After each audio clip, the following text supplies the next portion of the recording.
I'm going to give you a little tip today on working with children with cerebral palsy. So when children have cerebral palsy, and I'm talking about the ones that actually can walk, the ones that have figured out to walk.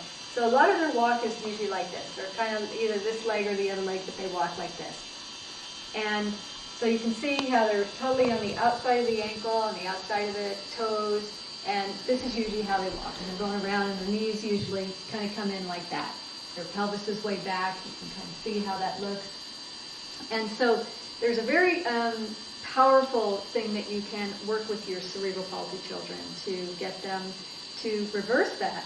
And so one of those is that you want to have your cerebral palsy kid start figuring out, helping them to learn how to turn the knee out, let the heel come into the inside of their body toward the center of their body, and then let them put weight through the ball of the foot into the big toe.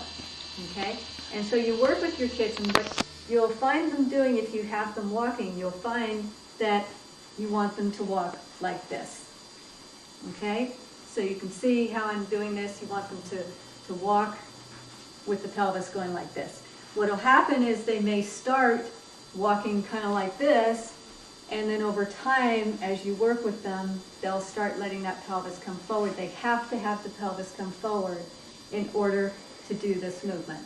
So when you work with your child, or anybody who with cerebral palsy, you just let them mess with it. The main thing that you need to do is have the knee out, telling them and showing them what to do to let the weight come into the inside of the ball of the foot and the big toe, and then let the heel drop into the center.